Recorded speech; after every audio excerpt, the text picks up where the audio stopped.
schedule, but a very exciting schedule, and we want to give all of our speakers the best opportunity to share with us, but also to hear from our participants and have a chance for questions.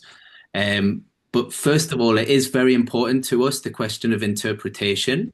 And we want to make sure that everybody is able to access what's being said. So please do select the channel for the language which you'll be listening in.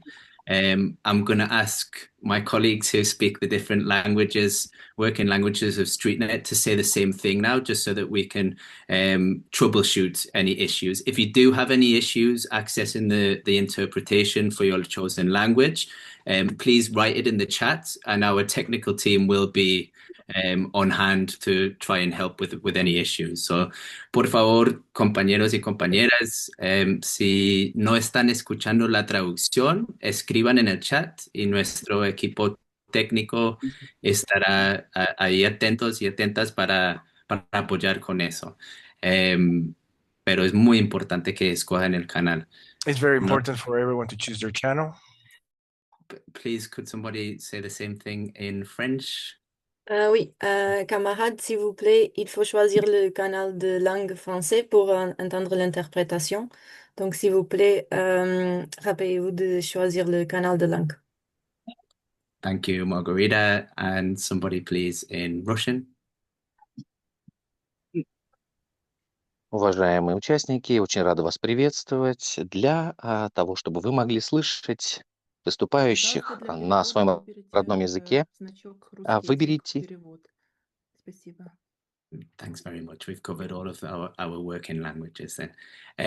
So without further ado, I'd like to pass to our comrade Vice President Alberto Santana to give us some welcoming remarks for this webinar. Compañero, adelante. Bien, buenos días. Good morning, todas, everyone, women, men. It's a pleasure to be here with you all. We want to give a welcome, a warm welcome to all of the colleagues, men and women, in the name of our president, Lorraine, Lulu, and also in the name of the whole executive committee and the international committee, as well as our international coordinator, Oksana Abud, which is present in this meeting. Trinity is very happy because at the same time that we had been advancing in giant steps, we also feel very happy because we have seen the achievements of all of these activities that we've been doing. This project of the data, the power of the data, of the information, initially in Argentina and Zimbabwe, puts us in a very important and privileged situation and position, because the information that we have been obtaining from this work of the Barometer, that has been doing, the whole technical team been doing, together with WeGo and the whole wonderful team that has always been there to support us, it puts us under the condition of being able to have tools to analyze, to formulate proposals, to be able to know quality of life and how is it that we work. How many of us are we, above everything, right? In our street vending context. This is very important to us, to be able to take everything that we have been proposing during several years, actually. Also, a very important topic, which is formalization, basically, which is what we want. Inclusive formalization centered in the people, in the human being, and above anything, based on the rights that the workers, men and women have. This betterment of the work conditions and the social protection cannot be obtained if it's not with all of this data, with all of this information that we have been gathering in this first order in Zimbabwe and Argentina. And above anything, to guarantee the means of sustenance of colleagues. The main principles of having a fair transition is also based in us to know a series of information that can take it to have a dignified job, social protection, and above anything, this data will allow us to have a social dialogue with the authorities that we interact with and with our own organizations. This inclusive formalization based on rights that we really want, we want to take it to the length and the width of our countries with our organizations, and it can only be done, or it can be a reality only if we have the necessary data. There's many ways of formalization, right? And we think that when we underline on the basis of the data and this barometer that we have been doing in StreetNet, it helps us to have a better positioning for the implementation of the 204 of the recommendation of ILO. And I reiterate, with the respect of labor rights in a collective manner, it also helps us to formulate policies that are important for the street vendor context, which is social economy and solidarity and social economy, so that we have a sustainability in the whole sector, and that will allow us to achieve everything that we want in terms of rights. This is very important because it will help us to let everyone know how many of us are we, where are we, how it has been done in Argentina and Zimbabwe. And let me say again, congratulations. I commend the staff of StreetNet, and I thank greatly the whole support that we have been having. Yatrap and WeGo. We don't really know how to thank the constant support that they have been giving us. The technical team also in the offices of StreetNet, they do a great job with the extra mile and with our communication teams, of course, all of the organizations of all of the regions. Every time that we want the support, they are there unconditionally. So thank you very much. The same way, we want to say that this will not just help as an information input, let's say, but it also calls us to a process, action against all of the information that we have. If we actually need this data to be able to create public policy for the betterment of the life of our affiliates in the whole world, same way, it cannot just be with the information in the paper. This will help us so that the whole executive committee and the International Council of StreetNet can start a process of action in each and every one of our organizations to achieve all of the plans and projects that we have been creating during lots of years. And they are framed in our strategy and in our action plan of the International Council and the same organization. So again, thank you very much and welcome to this webinar that without doubt, it will give a lot of important information for all of our sector. Thank you very much. Thank you very much, compañero Alberto. And I think Alberto gives us an excellent starting point for why we feel that this is a groundbreaking initiative and a groundbreaking project for our sector. So I think we can now jump straight into to hear from Comrade Georgia Montagu Nelson from the Global Labour Institute in Manchester, who have been fundamental in sort of leading this aspect of the research and is going to give us an overview of the findings. So welcome and thanks for being with us, Georgia. Thanks, Patrick. I'll just introduce myself before I start sharing my screen. Thank you so much for the invite to be with you today. As Patrick said, I'm Georgia, and I am the executive director of an organization called the Global Labour Institute, based in Manchester in the UK. And we are a research and education organization that works with the trade union movement internationally. We have a long history of working with workers in the informal economy, with StreetNet, also WeGo as well. In fact, I'm sitting in our office at the moment that we share with WeGo here in Manchester. So I'm really happy to be with you today. I'm going to share my screen now. I hope you can all see that. Yes? Excellent. Okay.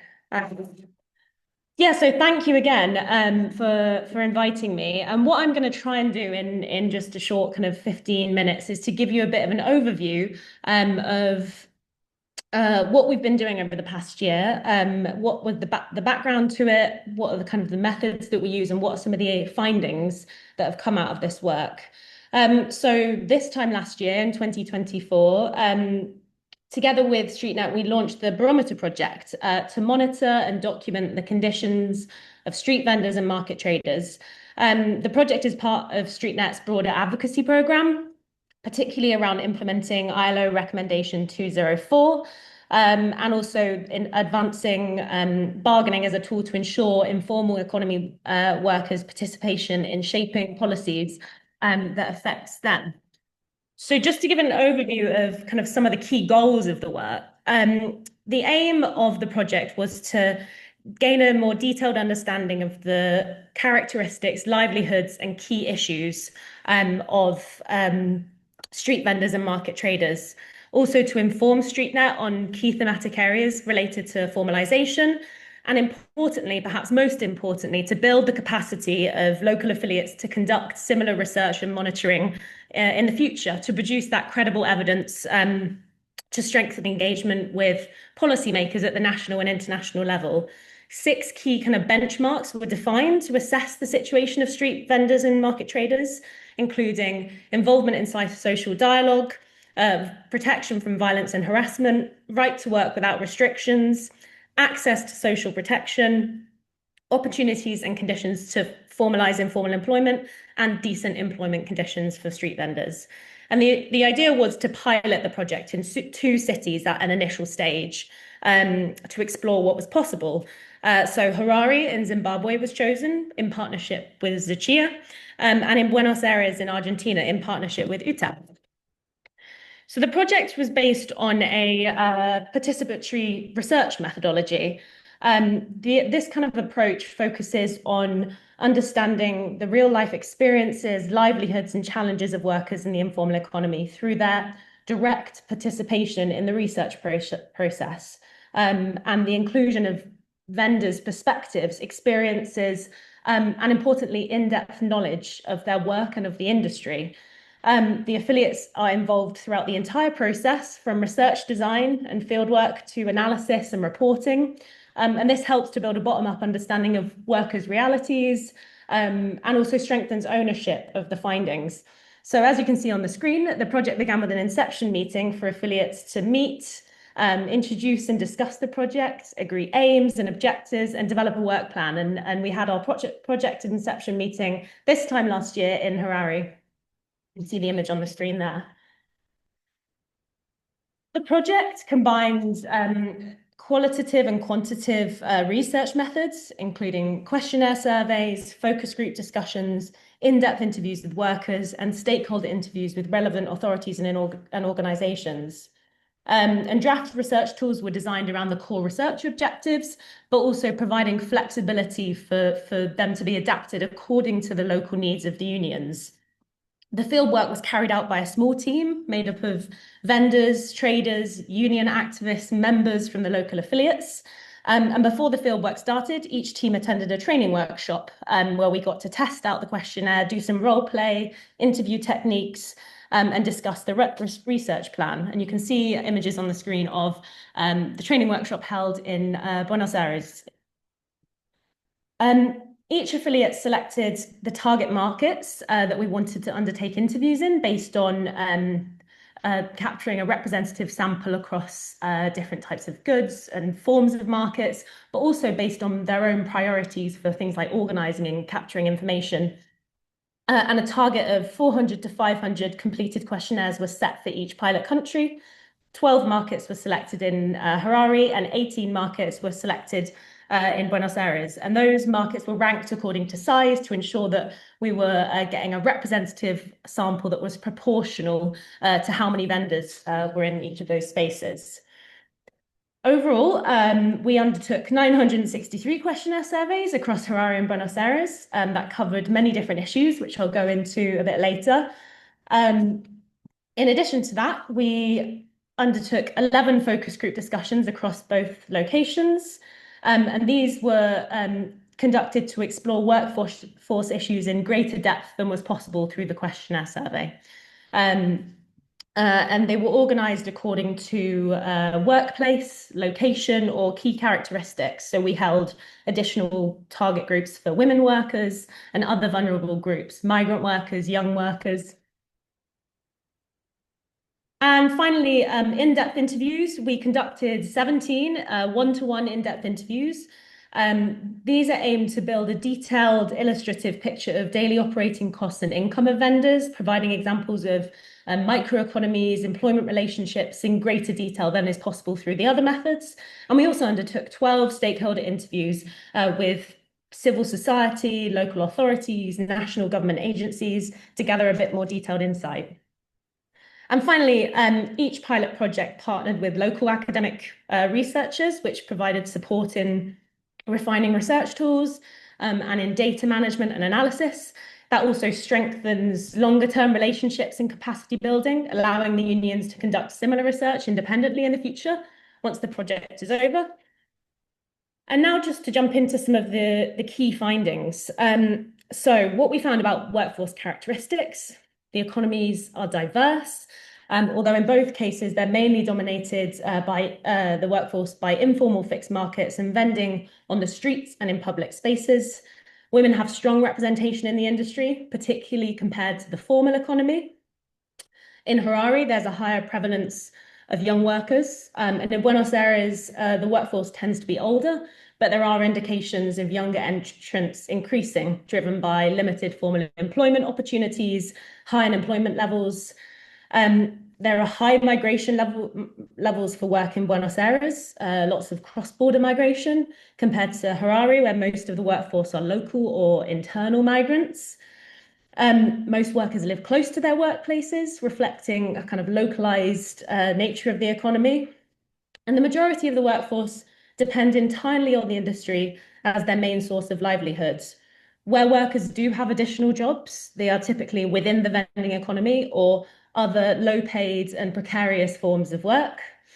And there are differing education levels across the industry. In Harare, many have achieved secondary education, whereas in Buenos Aires, we found there was a higher prevalence of those who have only reached primary education levels. Although in both cases, vocational and higher education and qualifications were limited. And there are also low levels of workforce organization in both cities. Talking a little bit about livelihoods now, we found that there's a big variety of trading arrangements and setups. In Harare, selling from a table is most common, whereas in Buenos Aires, more sell from a blanket on the ground. There are significant power struggles over vending space, sometimes involving political groups. Informal actors may control spaces through kind of unofficial means and intimidation. In Harare, most vendors do pay for their trading space, but many payments are informal or undocumented. In Buenos Aires, we found that most vendors do not pay for their trading space, but in both cases, the majority of vendors are unregistered. In both places, incomes tend to be low and unstable, with high expenses and low earnings. In Buenos Aires, many earn well below the national minimum wage. Daily earnings vary widely, and there's a lot of community support to fill the gaps that are left by limited government assistance. In Harare, many people have high household financial responsibilities with high numbers of dependents, and earnings are similarly unstable. In both places, vending is the primary source of income, with many vendors, often single mothers, serving as the main breadwinner, which makes households very vulnerable to shocks and disruptions to activities, which is particularly challenging in both of these countries where the economy is quite volatile. In terms of working conditions, what we found was that in Buenos Aires, hours of work vary by selling location and setup. Some work a few days a week, others work every day. There's that kind of inconsistent access to work. In Harare, workers face extremely long working hours, often without any rest time, and schedules are quite irregular. Although in both cases, we found that the own account work is dominant. Formal work agreements are, whether verbal or written, are rare. There's some family-based arrangements in Buenos Aires and a small number of paid workers in Harare that we captured. Many challenges were identified across both cities by the workforce, but just to name a few, major issues with infrastructure and basic services, contributing to health problems and security concerns, social and institutional barriers, including harassment, mistreatment, police repression, evictions, illegal confiscation of goods, lacking legal recognition and workers being criminalized, as the quote shows on the screen. Many vendors have face extortion from police who might ask them for money. Major financial and resource constraints due to limited access to capital, and broader economic instability, driving low incomes with kind of rising food costs, which is increasing pressure on vendors. Just to focus in on now one or two specific issues which are related to our benchmarks around decent work. As I said before, both cities face major issues with inadequate infrastructure and facilities and vending spaces. There's a lack of guaranteed or sheltered trading spaces, exposing vendors to harsh weather and unsafe conditions. Water, electricity, toilet storage facilities are missing in many spaces.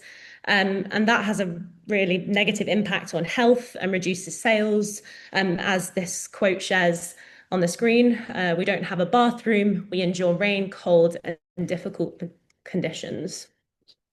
Violence and harassment is common. The most common types that we found are verbal and physical. Perpetrators include other vendors, police, government agents, and customers. And there's an overall lack of protection for workers. Many vendors feel unable to address issues when they arise. Again, a major lack of access to most forms of social protection across both cities. In Buenos Aires, the situation has been worsened by recent policy changes under the government. Vendors often rely on community support networks to cope with vulnerabilities. In Harare, again, access to social protection is limited, but the national agency responsible for social security is working to expand that coverage and include informal economy workers. But many vendors rely on informal support systems and groups in times of need. Overall, a major lack of kind of dialogue and negotiation with vendors regarding working conditions. Few vendors said that they participated in such kind of consultations or dialogue spaces. In Buenos Aires, authorities are often seen as unsupportive or corrupt. Although there's been some progress in certain provinces, overall engagement is minimal. In Harare, there's a perception of little access to consultation or opportunities to improve working conditions through that engagement with authorities. Certain vulnerable groups face greater and particular challenges when working in the industry. Women, challenges in balancing work with household responsibilities, gender-based violence, difficulty accessing loans, inadequate sanitation facilities. Young workers face challenges with limited skills, financial support, education, mistreatment, exclusion. Persons with disabilities feel overlooked in policy and infrastructure planning. There's inadequate access to workspaces, challenges with mobility and vending spaces, and issues related to kind of discrimination and societal undervaluation. And migrants also face challenges in terms of a sort of lack of documentation, making them more precarious and at risk of repression from the police, vulnerability to extortion, and major discrimination issues as well. In both places, few workers have received support to formalize their work. In Buenos Aires, there's been examples of some markets having some form of formalization through kind of worker advocacy and collaboration, but it appears that political commitment is weak. Supportive programs are being rolled back. Again, in Harare, there are some examples of agreements, but there's a lack of consistency across municipalities. A national formalization strategy is currently being developed, but some see government efforts as superficial or tokenistic, with little vendor awareness and no oversight body specifically for informal economy issues. And some of the major barriers to formalization identified included bureaucratic, complex and costly processes, which make permits difficult to obtain, for example, financial constraints, lack of access to capital, low awareness or limited access to information, and a pervasive mistrust of authorities. I'm just going to skip ahead, so I don't want to take too much time. Yeah, I mean, so during the study, one of the things we made sure to include was to ask workers, what are your proposals for improvements? What do you want to be reformed about the industry? And there was, a huge list, so many ideas that came out of those discussions. Just to summarize a few of kind of those workforce proposals,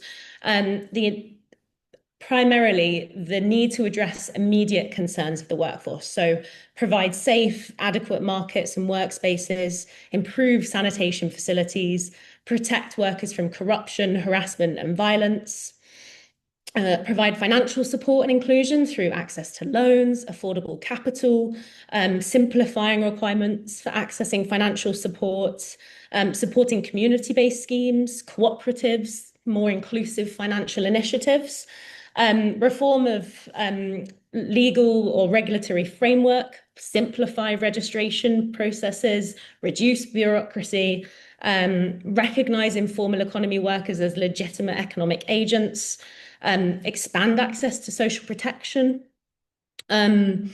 offer training, whether that be financial, technical, digital, rights-based, negotiation training, and the importance of ongoing dialogue and engagement. So to create the space for continuous, inclusive consultation between workers and authorities for discussion, planning, negotiation, and of course, to protect the rights for workers to collectively organize together. And what kind of emerged overall were some general recommendations and key principles to guide formalization processes, including the need for a gradual and contextual approach to formalization, for inclusive and rights-based policies, recognizing workers with the legal and social protections that they deserve, guaranteeing decent work and social protection, the need for inclusive labor law, investment in the social and solidarity economy, and just transparent and kind of more participatory governance. And I think underlying that is a great quote from a vendor, which is, legal recognition would mean we can plan our futures. It is about more than just permits. So just to finish, because I know there's a lot of other people that are going to speak, some kind of implications and takeaways from this work. I mean, I think what this showed, this whole process, was that participatory research is an empowerment tool for vendors. It builds skills, confidence, ownership, a stronger collective voice. It's also a great tool for organizing. The research process itself created opportunities for workers to connect, to mobilize, and to speak directly with other vendors in a way that they might have not had that opportunity before. Information gathered by vendors becomes very powerful, credible evidence to challenge their exclusion. It's based on that honest and trustful conversations that they're having one-on-one with other vendors. I think highlighting that any kind of just formalization requires that participation from those who are working in the industry. Yes, so I'll leave it there, but thank you so much for the invitation again, and I'll stop sharing.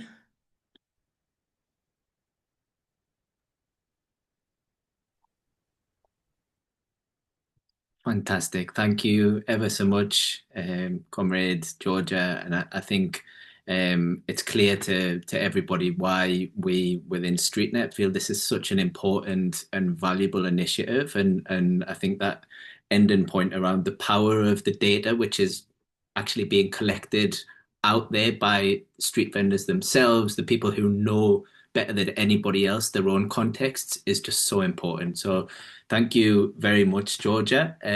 We're going to have an opportunity for questions and reflections, not right now, but we would ask if you do have questions, reflections, please hold on to them. Also, feel free to put them into the chat so that we can be collecting them, and we'll be keeping an eye on the chat for when we do come to that section. But as you've already heard, this was a participatory process, which meant that it had the full involvement of and protagonism of two of our affiliates in Zimbabwe and Argentina. So now we'd like to hear directly from our comrades at Sechia and at UTEP about the experience and how they found the research and the process of doing the research. So I'd first of all like to pass over to Comrade Lorraine Unlove, who is from Sechia, and as you all know, is our dear global president from StreetNet. So Comrade Lorraine, you have the floor. Thank you, Patrick, and good day, everyone. Thank you also for the welcome remarks from the Vice President Alberto. And I also would like to appreciate Georgia for giving us a summary of the Barometer project and the findings. I'm not going to repeat what Georgia has said, but what I will say is that as StreetNet International, the main reason which pushed us to have this Barometer project is the fact that we have been advocating, we have been pushing, our affiliates have been negotiating, they have been demanding, and we seem to be making very little progress. And in analyzing, we then say, let's change our approach. What if we have got data which speaks directly to the issues that we term as challenges, and data which speaks directly to the opportunities that we may tap on in order for us to achieve a certain standard of decency as workers as we move towards decent work and also sustainable livelihoods for our members. Then this project came into being.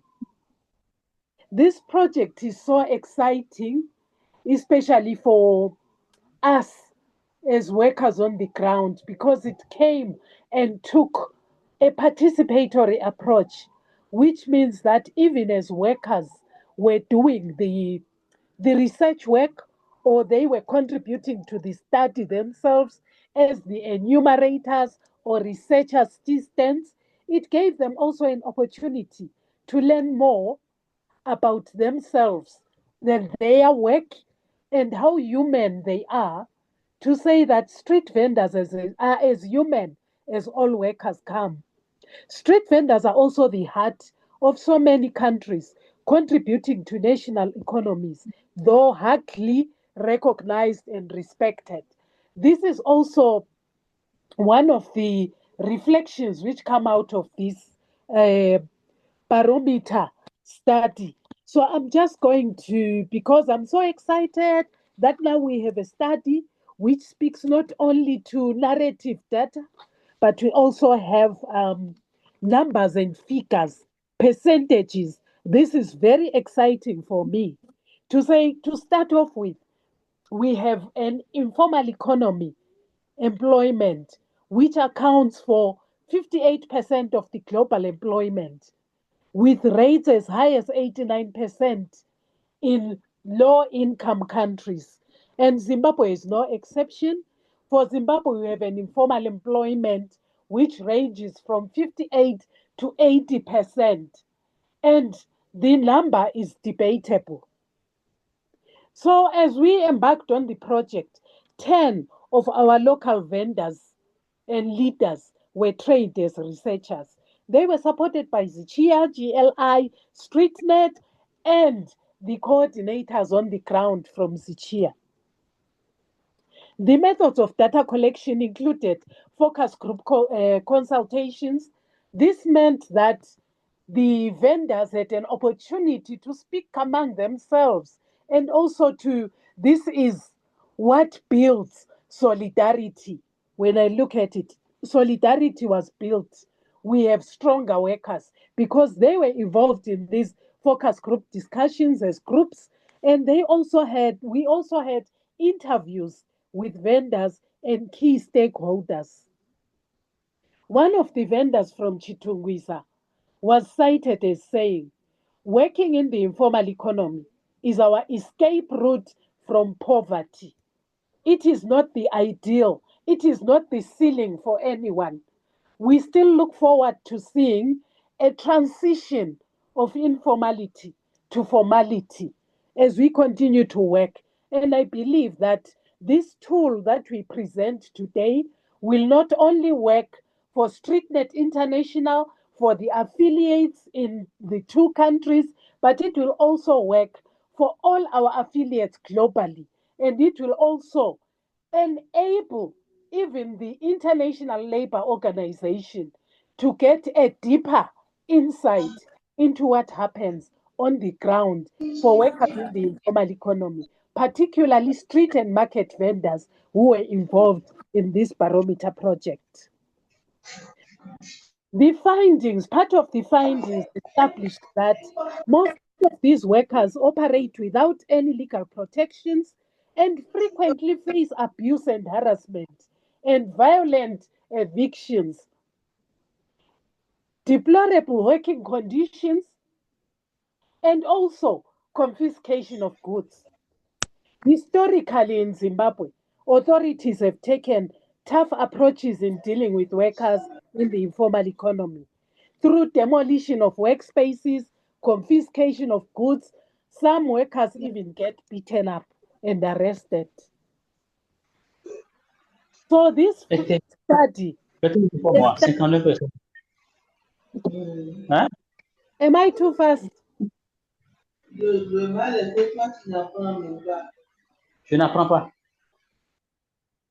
This study established that informal fixed markets comprise 45.4%. These are markets which workers have just set up by themselves. They have not been allocated. They comprise 45.4%. Street vendors comprise 37%. And this is 41.5% are women and 31.9% are men. The formal fixed markets or the designated markets accommodate 13% of the vendors. And we have mobile vendors or hawkers comprising 4%. More men in Zimbabwe work as mobile or vendors or hawkers. There is also the disaggregation by gender, which also established through this study that we have 85.7% women and 64.6% men plying different occupations within the informal economy. Local authorities are supported by national laws and government agencies. The government agencies include the various ministries, the Ministry of Local Government and Public Works and National Housing, as well as the Ministry of Women's Affairs, Community and Small to Medium Enterprises, among others. The highest level of education for the vendors was found to be 85% of these vendors completed secondary school, and a lower percentage completed vocational and higher education. This means that street vending, market vending, or hawkering is not just for the uneducated as perceived by desktop research or studies. Licensing and registration. Just 5.7% of vendors in Chitungisa have licenses or registration for their business. When it comes to loans, 85.7% have not taken out any loans. They just establish their businesses and they live every day supporting themselves. However, under half of the loans taken by the 14.3% shows that 41.4% of the loans were taken from SACCOs. These are savings and credit cooperatives formed by the workers themselves. 24% of the loans were taken from loan sharks. These are the merciless or ruthless kind of money lenders who will charge from 50% or more interest when one takes a loan. Those who borrowed from family comprise 20.7%, while those who have borrowed from banks or mobile money platforms comprise 10.3%. I decided to concentrate on these figures for access to finance because it is the finance which makes the work go round. Without money, the street vendors wouldn't be able to work. So this is a very critical issue when we look at it as well. To be able to say, as we approach a government or agencies, government agencies and stakeholders for further engagement, we can cite all these figures and negotiate as well as demand from an informed point of view. The opportunities identified were that this was an opportunity to organize more street vendors to join Zichia structures. It was also an opportunity to mobilize workers around common issues towards more effective advocacy and representation. The building of relationships amongst the workers themselves was also a key positive which came out of this study, as well as the opportunity for engagement with local authorities and other key stakeholders. When it comes to challenges, the challenges which are persistent are those of harassment, violence, and a whole lot of other negatives which accompany the violence and harassment, including confiscation of goods. It also includes the arbitrary arrests, to say people get arrested anytime, and the demolition of workspaces can occur anytime. there is no security for workspace. There is also lack of hygienic workspace, where some markets do not even have toilets or running water.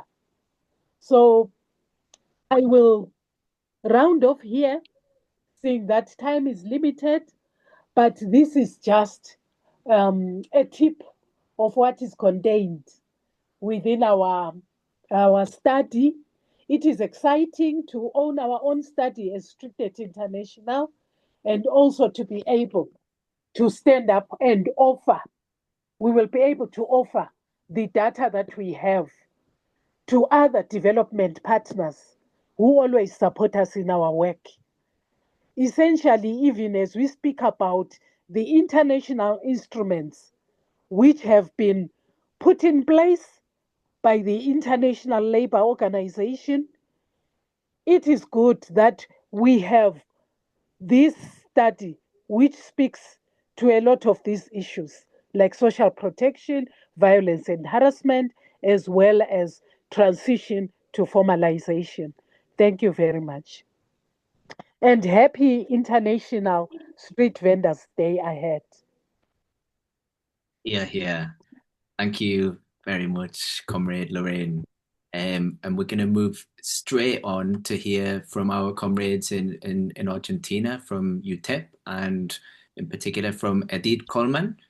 Edith, tiene la palabra, compañera.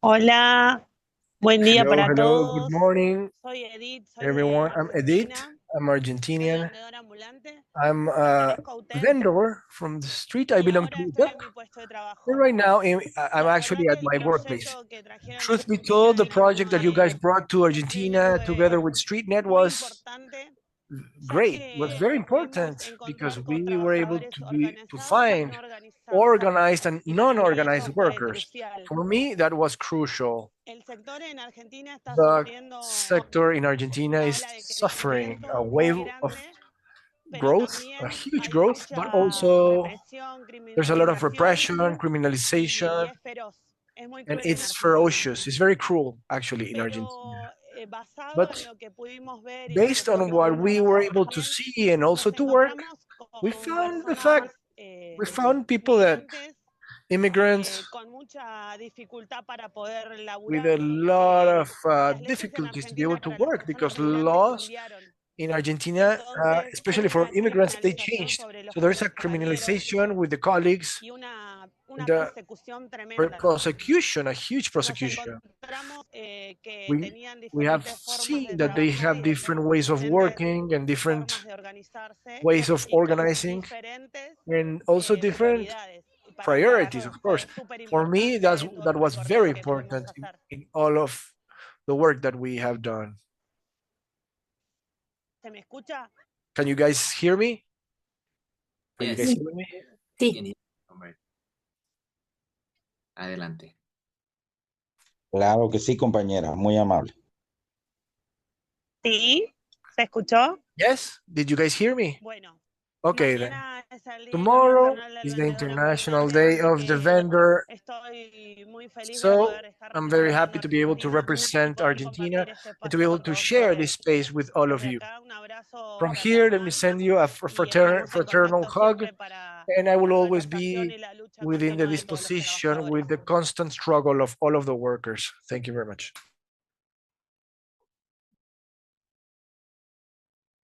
Thank you. Gracias, compañera Edith, and coming live and direct from your place of work as well. So thank you for sharing that time with us and that really important experience. We do have time now. We're going to have a short moment for questions and reflections, and we will have another one a little bit further down the session. So we're going to open the floor. Please raise your hand if you know how to. If you don't, then you can open your microphone and say that you would like to speak. We would ask you, given how short the time is, that people are as concise as possible and try to be as direct as you can with your point, so that we can hear from as many people as possible.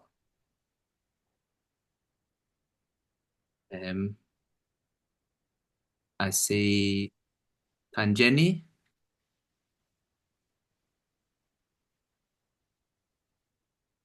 Tanjeni. Apologies if I'm not pronouncing that correctly. Tanjeni Shindondola. You have your microphone still closed, comrade. Comrade Tanjeni, you have to unmute. Hello? No, we hear you. Can you hear me? Yes. I'm Tangeni Shindondola from NIDAO, representing the informal economy in Namibia. I actually just want to appreciate both presenters and the information from the Barometer.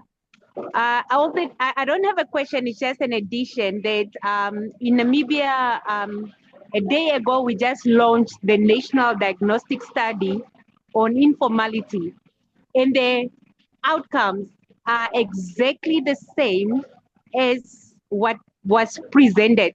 So one of the major things that actually came out was is recognition from government, and the national study is actually to assist us to implement our national policy on informality. And also, one of the things that actually came out was the establishment of a national informal economy agency that will actually be established within the office of the Prime Minister of Namibia.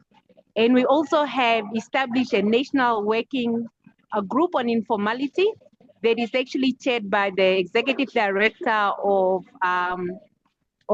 the Ministry of Finance. And the whole thing, what we are going to do is a multi-sectoral approach to formalizations of the informal economy. And I think it's very, very important that studies like these need to be encouraged, because when they are done, there'll be more support from different type of stakeholders, especially government. And I hope that this report that is being represented today will be shared, because it will actually also help us here in Namibia to implement our national policy on informality. Thank you.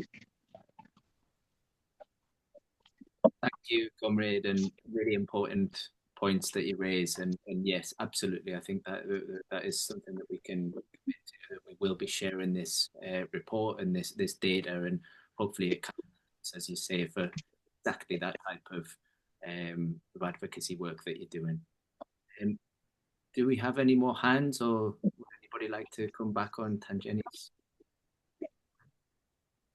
Gracias, compañero Patrick. Thank you, Patrick. This is Jorge.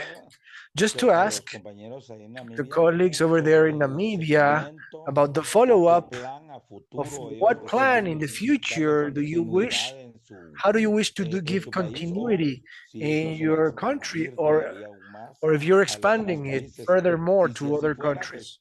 And if that's the case, what possibilities can we do these projects, or to send these projects over here to America? Thank you very much. Jorge, just a point of clarification. Did you mean the Barometer project generally, or were we referring specifically to the work in Namibia that Tanjeni has just mentioned? El trabajo de Namibia y I mean Namibian work, and as a parallel, because it's similar, the Barometer project, because if the Barometer, if we implement it, it would be super great. Thank you. Thanks, comrade. We don't have any more hands raised at the moment, so would Georgia or Tanjeni or Oksana like to respond to Jorge's question?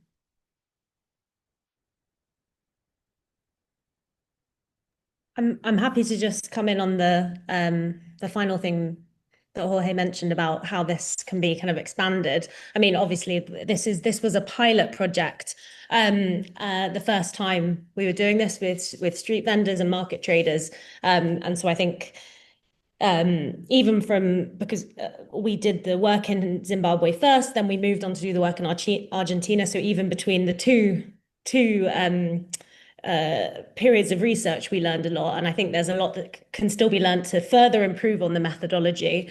But what I think the research really highlighted was just the capacity and the strength of StreetNet's affiliates to take this work forward. And I think what could be really powerful is we now have Zachia and UTEP who are now potentially leaders in their regions to take this work forward. They have experience of doing this. They were completely leaders in this process, so there's definitely, I think, potential for them to take that on in their regions as well and be leaders for StreetNet. Thank you, Georgia. Okay. We do have one question in the chat from Bate Charles, who says, "This is an important discussion. My question is the consideration to the environment. What strategies did you identify to mitigate climate change against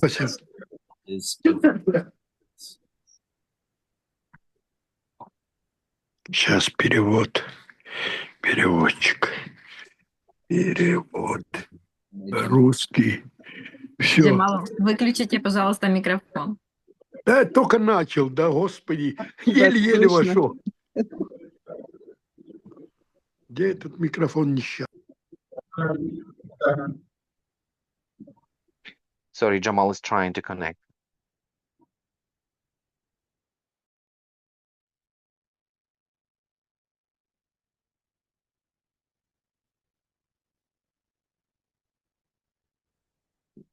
Would anybody, any of our presenters, like to respond to the question on climate mitigation and whether during the research any strategies for mitigating losses of vendor merchandise were identified?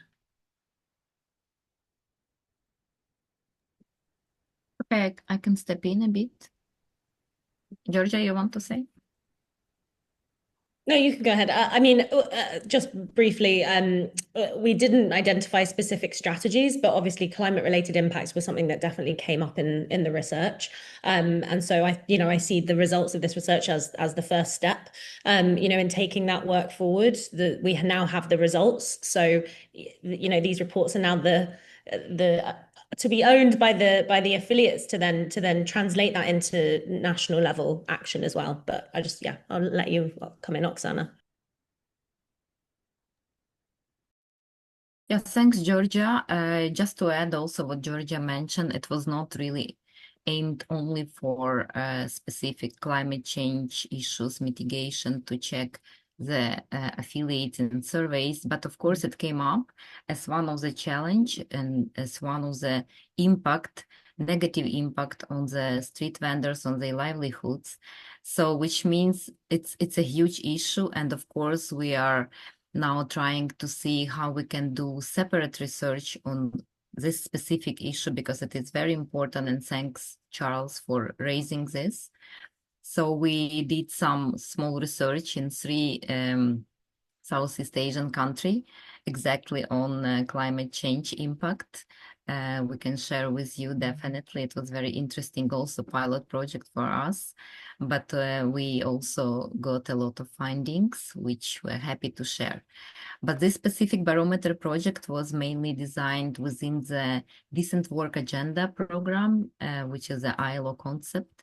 So which means we were mainly focused on the employment conditions, livelihood, and of course such issues came up as one of the challenges which distracts, which bothers and creates loss of livelihoods, houses for street and market vendors who are one of the most vulnerable category of workers.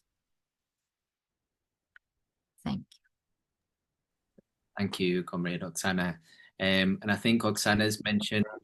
Oh, got one more hand. I think we've got time to take one more question here from dear Comrade John Mark. Hello. Hello. Hi, Patrick. No, I just wanted to also add my voice on the issue. You know, when you bring climate, it's one of my areas of interest. Yes, like Oksana and Georgia have spoken, the Barometer study didn't have a specific output on climate-related issues, but having worked in this sector and with the workers generally, maybe there are key climate-related issues that we would be looking at. And I think Oksana may be speaking to this when she's talked about that pilot in India or something. One is, for example, something around climate resilient trading spaces. Just from the report, you see that merchandise, goods are just put on either a blanket or just on the floor, on the grass. So there's need to start looking at simple but effective measures like maybe structure, shades, drainage, wind resistant stalls, and maybe raising platforms such that if it rains and the place is wet, you don't easily lose merchandise. And then there's the issue around early warning information. Most of the vendors we talk to have mobile phones and the rest, but how can we tap into early warning information that can inform vendors of maybe an impending heavy rain or extreme heat such that they are able to move or adjust working hours. Those are a few quick ones I can think about but I think a study like you say, Oksana, around this is also very important. Thank you. Thank you, Comrade John Mark. Always good to have your input. So we're going to move on to our next speaker now. And I think this follows on nicely from Oksana's mention that this whole Barometer initiative was in some ways influenced by and shaped by the decent work agenda at the ILO, because our next speaker is from ILO ACTRAV. We'd like to welcome Mamadou Kaba Souare, who's going to talk to us a little bit about the importance of filling the data gap which does exist on informal economy workers, and obviously with a focus on street and market vendors. So Mamadou, welcome. Thank you, Patrick. Buenos tardes, bonjour, dobre utro. Good afternoon, colleagues and friends. It's really a big pleasure for me to join you today. And on behalf of my colleagues from the ILO and ACTRAV, let me first congratulate you really for this excellent project and findings on street vendors and labor market traders in Argentina and Zimbabwe. Before I start, let me briefly introduce myself. Possibly some of you know me, but I'm Mamadou Souare. I'm coming from Guinea-Conakry. Actually, I'm the head of communications and publications at ACTRAV and also our focal point on the informal economy. So, colleagues, we all recognize that street vendors and market traders form the backbone of many local economies. And thanks really for this good insight that we get from this research.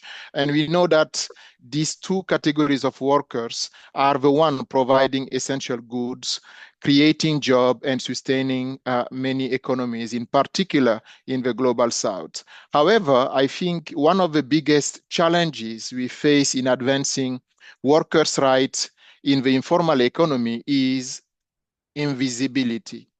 Let me recall it again, invisibility, because simply too often the contributions of these workers who are very vulnerable are overlooked and their needs are misunderstood and their struggles are undocumented. Why? Because simply the data is not there.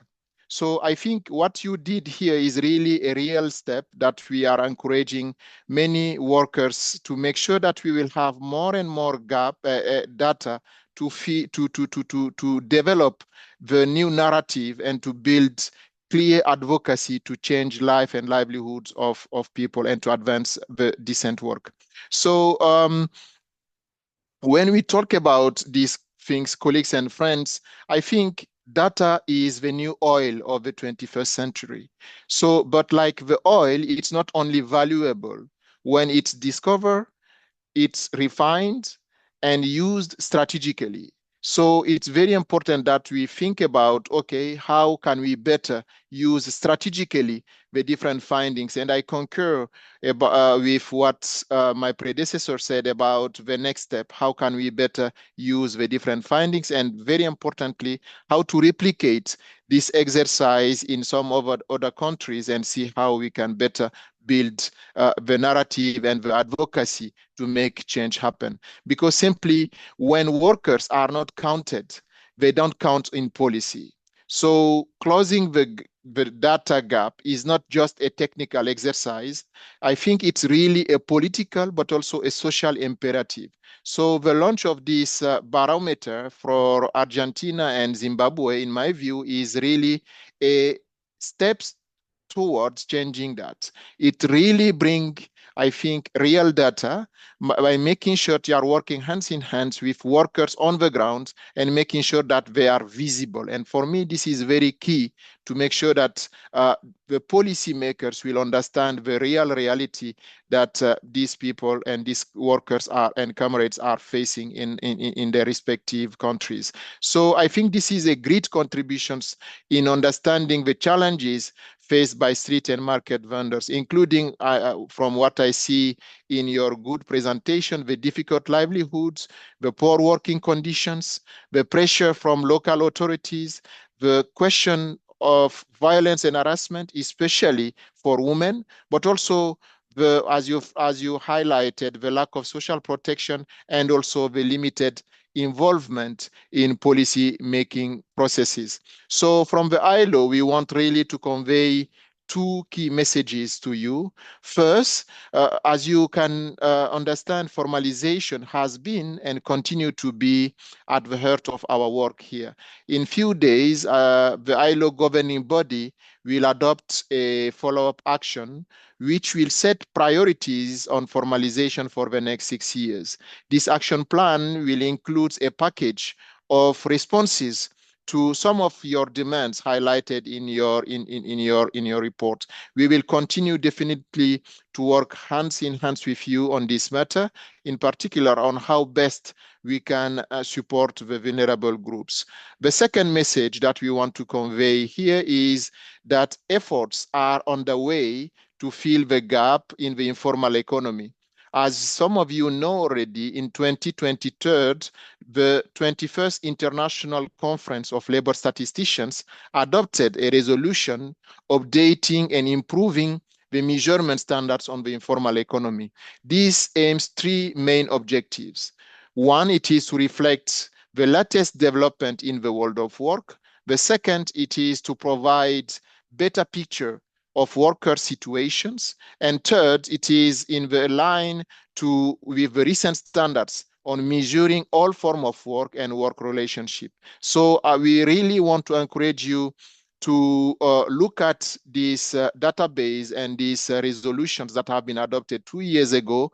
And I think this is a key step in the informal economy, because this resolution, a key feature from this resolution is the informal economy indicator framework that have been designed to support policy development, the monitoring, the research, and also the analysis. So you can find more information about this ILO statistics on the informal economy from our website, but I will be also happy to share it on the chat during this webinar. To conclude, I want to really, on behalf of my colleagues, congratulate you again for this great work. As way forward, I think I want to share a few reflections with you. I think having the data is an important step. However, I think the next challenge will be also to know how best we can use this data to improve the life and the livelihoods of workers, because behind the data, we have the people. And we really welcome your findings and look forward to exploring how we can work together to make this change a reality. This is one of the key aspects that we are encouraging to make sure that the workers' movement, the labor movement, will work hands in hands with the academia, with researchers, to make sure that they will support the different argumentation, the advocacy, in order to find the data and support their advocacy to make change happen. So let's continue to close this data gap, and because simply, as you rightly said, data is power, and in the informal economy, that power starts with being seen. So visibility is key, and thank you again for this opportunity and solidarity to all of you. Thank you. Thank you, Mamadou, for your input and for being here and continuing to work and collaborate with us, and for that commitment which you show. Excellent insight, and I think that many of our street vendor leaders who are here connected will be able to relate to what you say about this challenge of invisibility and the need to overcome it through data, and the importance of data, as you say, the new oil.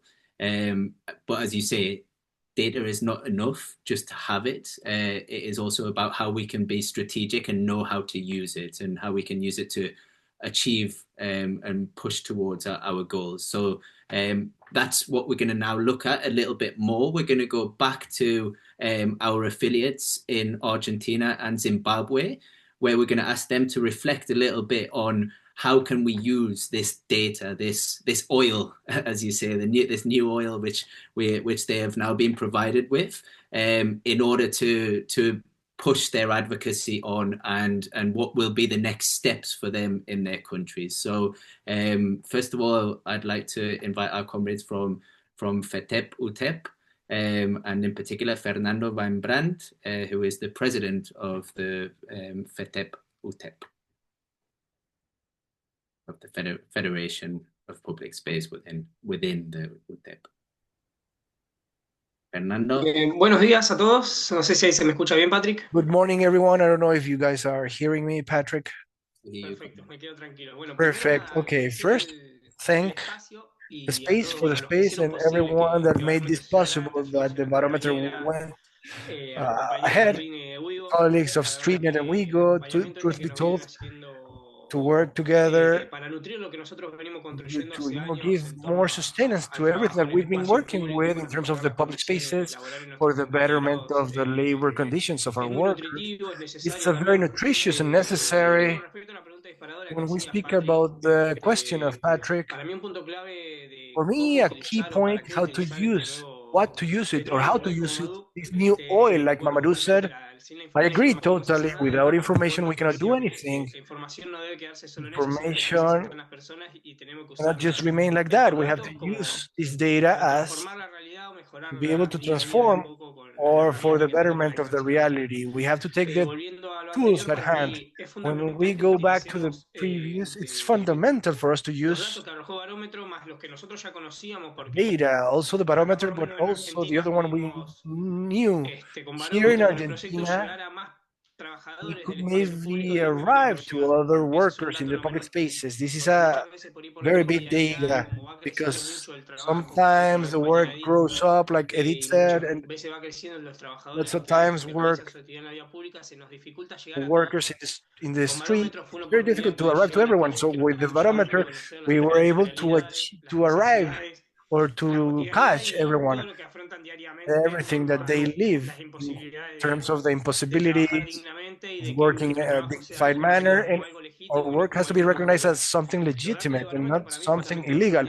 For me, the barometer data has to be done, or has to be first of all presented to the authority, to show them certainty, and to show them the necessities and what are we lacking in a personal level, what are we doing with all of these people, how can we transform the reality. I think that we know how to do it, and we need to be able to achieve organization that the corresponding authorities have to sit down and, speak to us how to for the betterment of the conditions of our colleagues.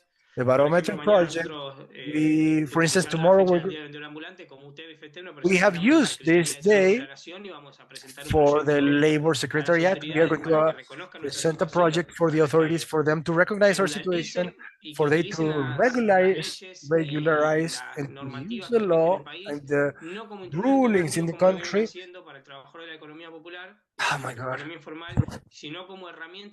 As a tool for organizing and guaranteeing the social peace. For me, the barometer data has to point towards that, but this cannot be done if we didn't have the support. Yes. Fernando. Voy a tratar de redondear, Patri, sé que hay poco tiempo. Para que nosotros podamos ampliar el radio de búsqueda, un poco la velocidad. Lo nuestro acá en Buenos Aires es... Compañero, es solo para que moderes un poquito la velocidad para que... Disculpen. Okay, I'm sorry. Lo que necesitamos, decía, es So what we need is to continue with this project, with the support and with the accompaniment, so that we can really achieve de ampliar el radio de and búsqueda. widen the range of how can we arrive to the different people that work in the public spaces. We are just centered in a small part, which is Buenos Aires, and there's a very different reality in the other places with different conditions, organizational conditions, but we know that there's a lot of precarity, and there's a lot of, let's say, villages that we cannot arrive to them.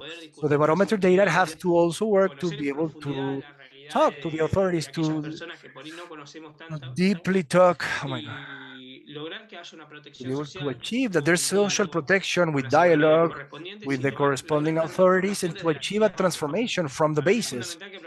For me, it's fundamental that the Barometer project is taking all of the vendors, because we are the ones that know what we need. We are the ones that know what we need.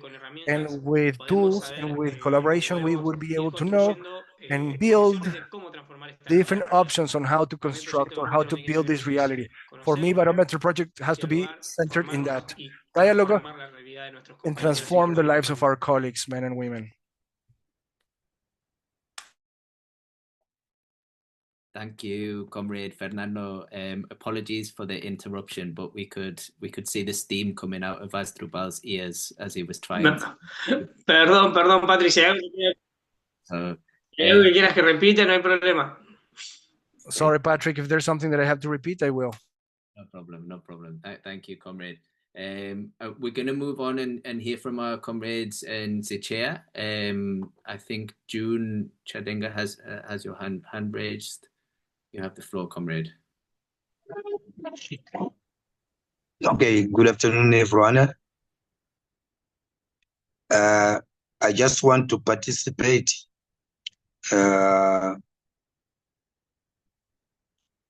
because I was one of the members who participated in the survey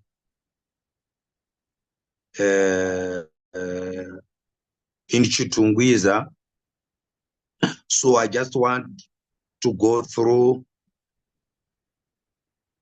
the Chitungwiza street vending survey report.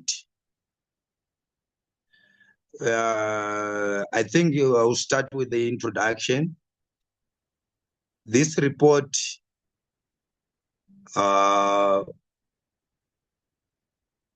recent findings from Barometer science conducted with the informal street vendors operated access various zones of Chitungwiza.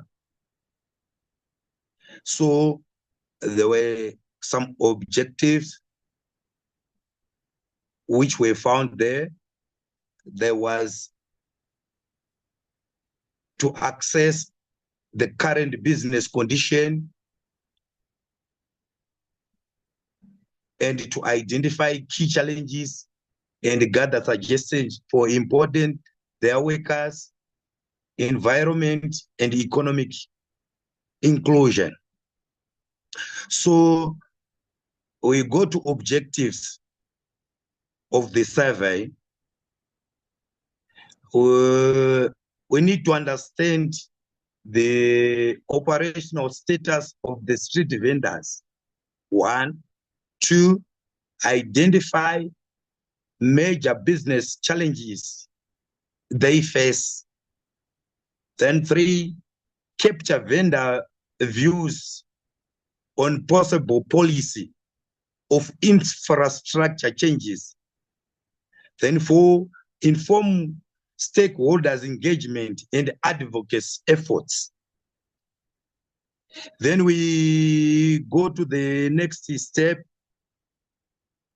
metrology. We were looking at a sample, for example, the size of the market stores. 2, location, realize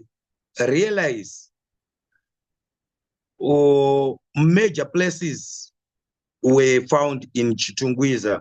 That was Unit L, St. Mary's, Makoni, Chikwana, and the main market was Jambanja, which holds at least 1,800 to 2,000 vendors.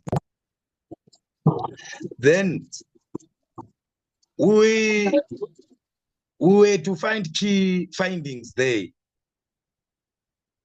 which is most vendors were finding it difficult to operate at. Most vendors resent their stores from some, they rent those stores from somebody. They are not the owners. The majority of the vendors are not the owners of those market stores.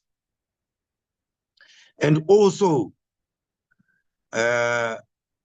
most of them, they pay rent for storage of their staff during after working hours, so that they can be safe during the night. They also pay security guards to keep those staff during the night when they manage to leave those staff at the workplace. So as we go, most of them, they remove those staffs from the workplace because there are no permanent working stores there. So goods are moved on daily basis. When after hours, you remove them. Then you come in the morning, you start again, put them in place and start selling. Then we can go and find it in the recommendation. The recommendation we went through was to engage Chitungwiza municipality to dedicate vendors friendly and so on, to provide capacity buildings, workplaces and business skills and financial literacy. Comrade June, sorry, yes, to interrupt, but if you could try and wrap up, please. We also going to hear from Fungai on this question of next steps. So if you could try and wrap up in 1 minute, would that be okay? Okay, we can try. Thank you. All right.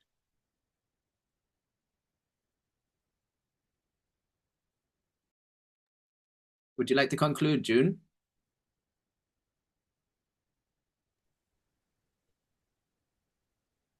Yes, let me let me finish off.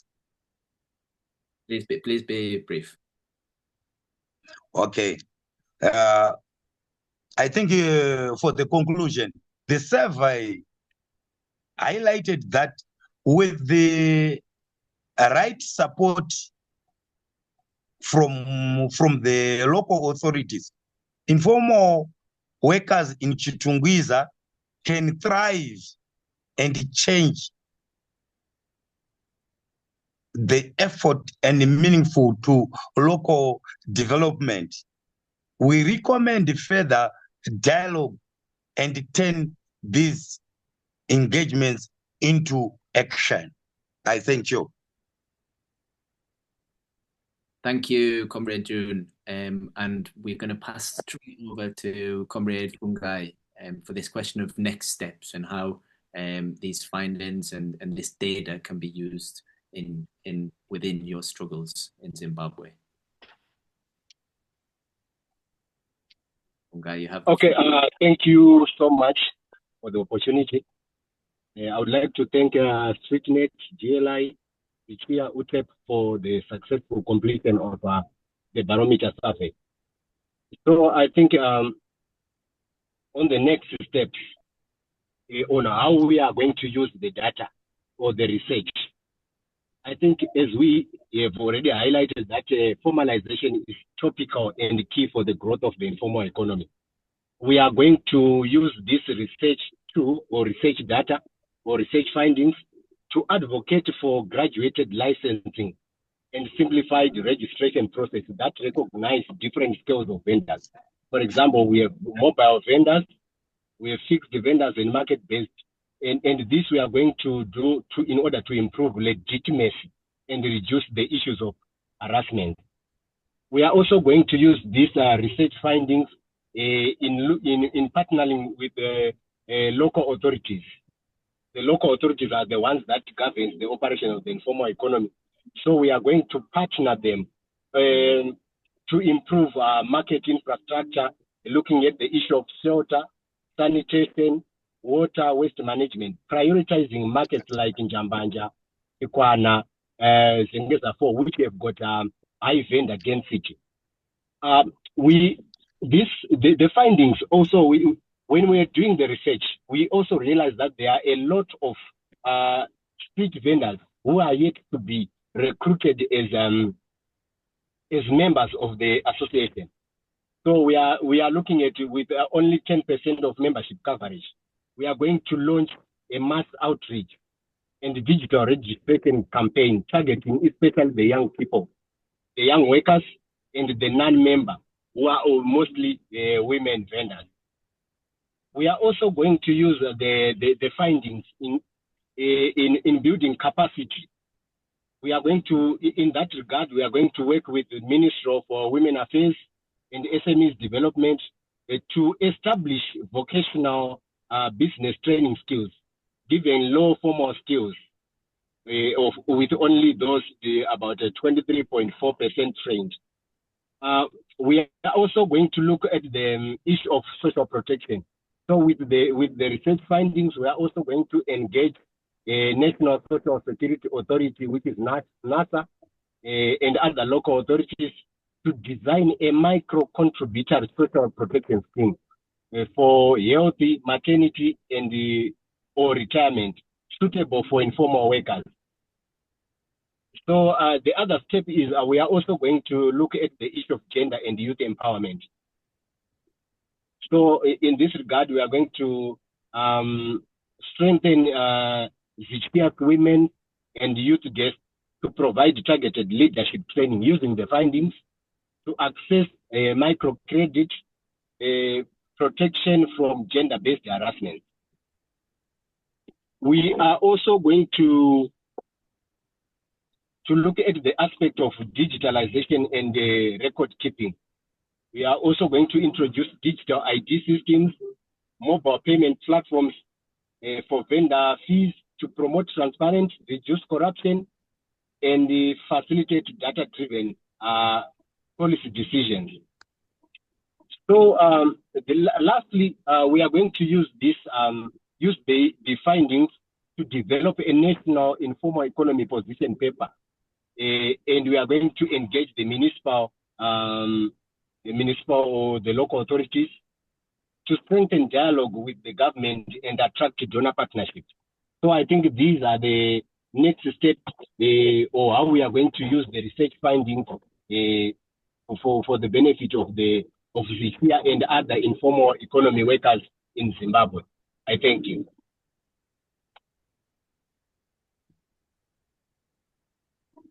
Thank you very much, Fungai, and thank you, Fernando. Thank you also, June.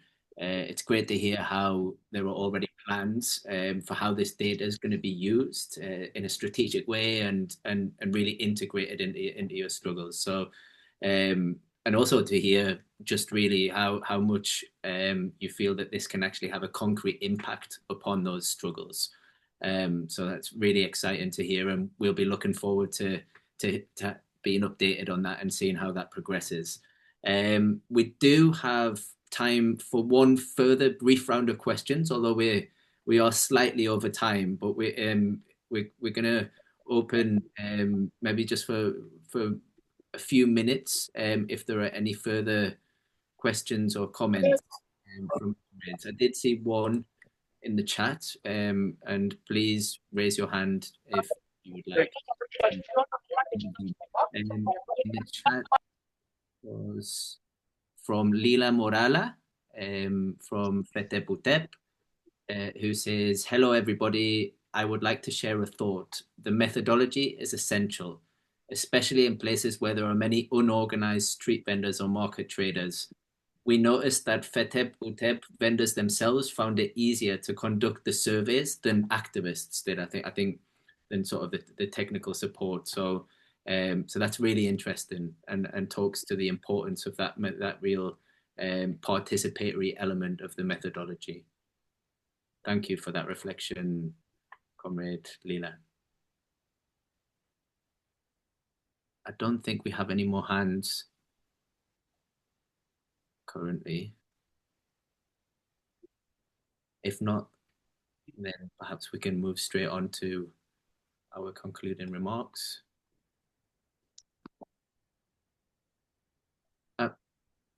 Compañero Alexis in Venezuela. Welcome, comrade. Bueno, buenos días por allí por Venezuela. Good morning in Venezuela. There was it's a comment in reflection in terms of political will of the local authorities to be able to listen, not the demands, but the recommendations that labor organizations do to be able to strengthen the process of what we call right to work. The ILO has been doing a lot of work that has to do with the transition from the informal to the formal economy. However, with the experiences that we've had in the country, for instance, in the case of Maracay, the municipality of Maracay, with the previous mayor, there was 4 different administrations. We had some inconveniences, some problems, lack of understanding. However, at the end, through the organization, through the well-organized proposals, well felt, well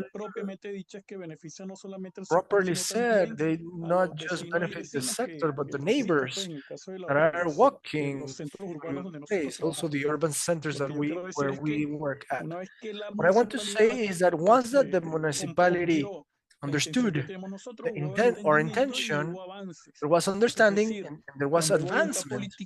So what I mean is when there's political will from the authorities, our work is way easier. This has to do also with the organizational process that our workers have to have in the different urban centers to be able to achieve what the ILO says. Social dialogue, amongst other things, to be able to get ahead as a union, as a proposal. And The worldwide crisis, the capitalism crisis, is the one that put us in the streets, and we are the ones giving an answer to this crisis question with the different offers that we are presenting. Of course, we have been pushing an economy that we call informal. However, from one way or another, it contributes to the PIB of the country. Thank you very much. Thank you, comrades. Alexis. We have the hand of Mwanda. Mwanda, you have the floor. Please, we just ask that you be as concise as possible, please, comrade.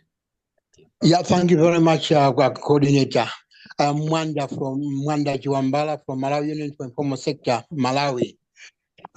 What I wanted is thank you very much for those presentations, but what I could ask is, would you share those presentations so that we could look at them thoroughly?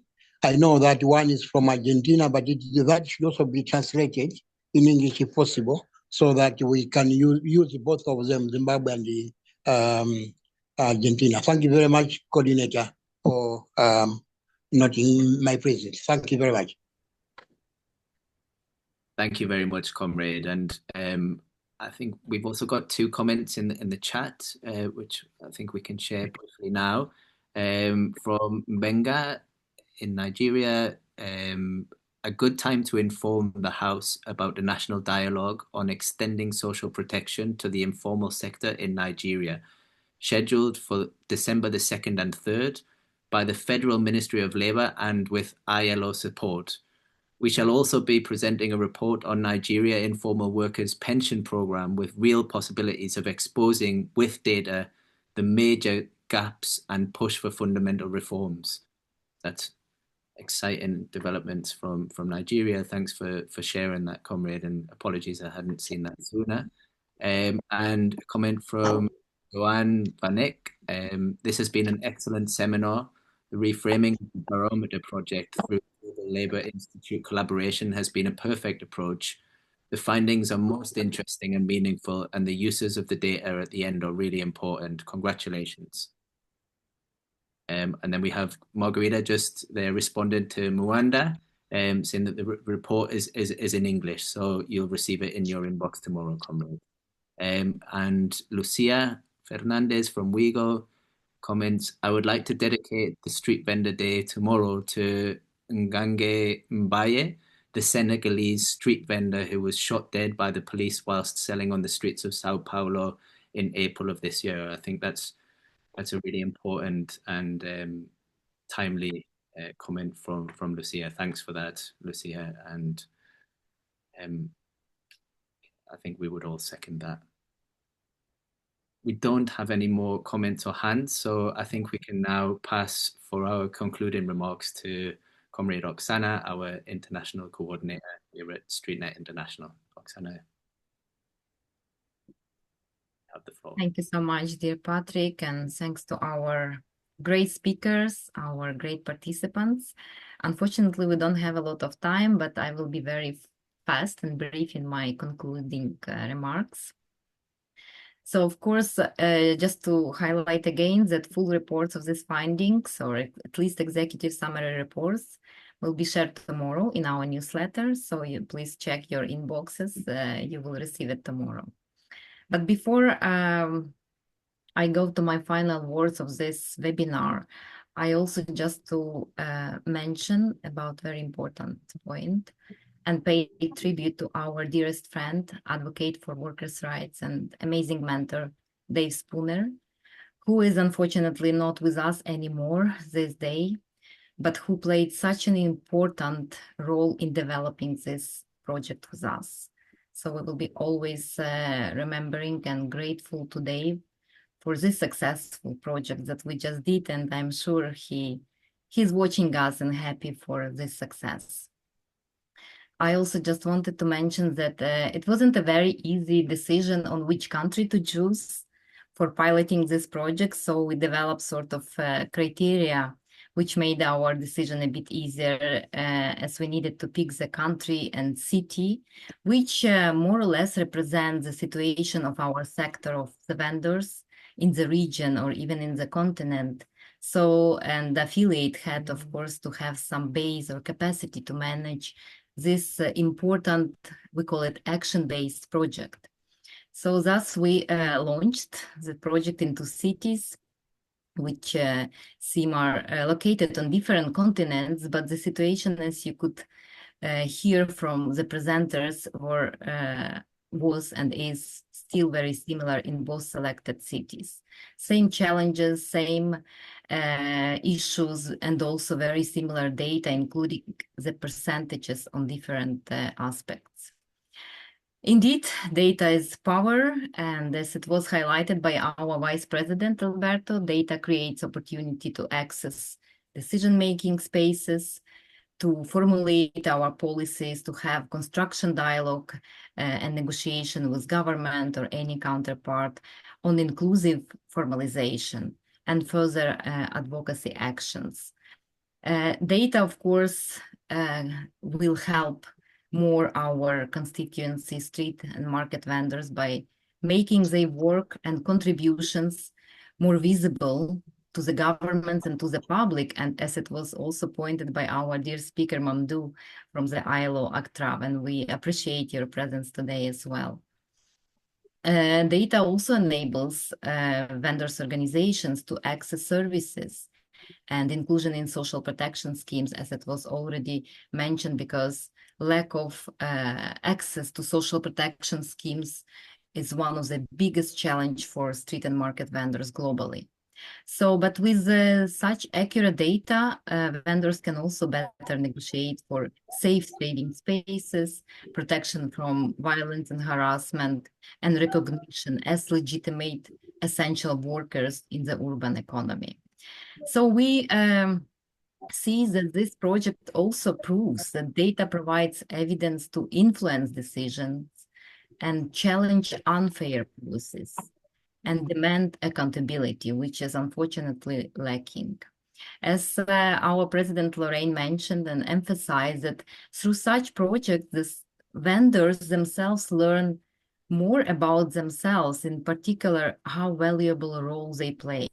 They started to admit the essential role in their communities, cities, and even countries and national economies. So we are very convinced that when we have accurate data, we can tell our own stories, we can prove our essential role and impact, and of course, make our voices heard in policy and public debates. Again, thanks a lot to the leadership of our affiliates, UTEP from Argentina and the CHIA from Zimbabwe, for their great commitment in implementation of this project, who played critical role in having even these findings for the data, but also having this webinar today to present it to you. Again, happy International Vendors Day to all our dear sisters and brothers throughout the world, as we need to continue reinforcing our great inspiring motto, nothing for us without us. I congratulate us with this launch webinar, and of course, thanks a lot to our great team.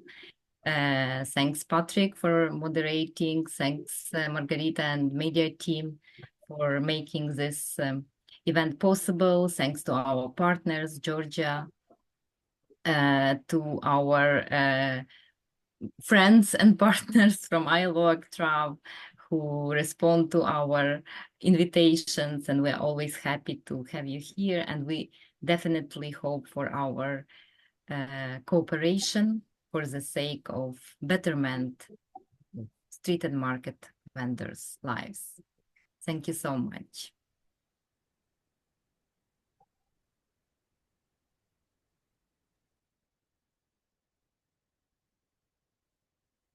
Thank you, compañera Oksana. I think with that, we come to the end of our session. And the only thing we're going to ask in good old StreetNet tradition is that everybody, if you are able to, turn on your camera, and we will take a photograph on this historic International Street Vendors Day. Margarita, maybe you can ask everybody to say cheese. Hey everyone, say cheese. Viva StreetNet, viva. Viva StreetNet. Viva StreetNet, viva. Viva. Compañeros. Hola, ¿cómo están? Buenos Hola. días a todos. Bonjour à tous. Bendiciones para todos. Feliz día de los vendedores, compañeros.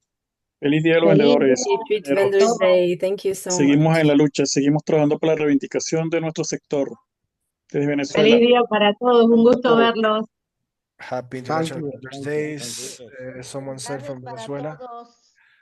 Que la pasen bien, Big bendiciones. hug to Muchos everyone and éxitos blessings para from nosotros. Martita. A lot of Besitos success. para todos. Saludos, Oxana. Greetings, Oxana, from Jorge Peralta. Saludos, compañero. Un gusto verles. Saludos a Patrick, pues, que siempre nos mantiene conectados, unidos. Ay, papá. Saludos para Bastante todos. formación. Compa, un abrazo. Margarita, can we get our anthem, please? Thank you. Au revoir. Saludos, Margarita, dice Daniel. Saludos, Hola, Daniel. Margarita, Greetings, Margarita, says Daniel. Nos vemos en un rato. bendiciones. Thank you, everyone. Gracias. Estén muy bien. Oxana, bendiciones, Margarita. Oxana, bendiciones. Bendiciones. Para Blessings, todos. Margarita and Oxana from Martita.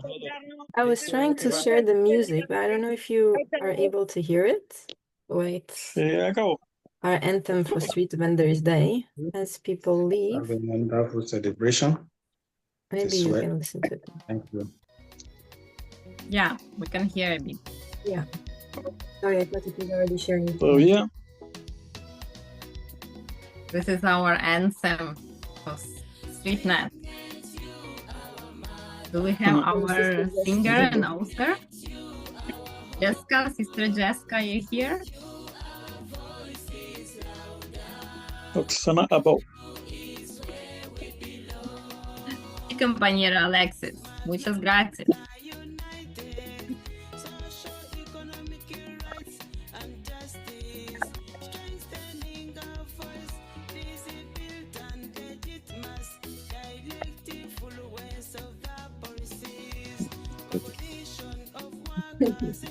Yes.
Thank you, everyone. Have a great International Street Vendors Day. Goodbye. Thank you. Bye. Happy Hasta luego.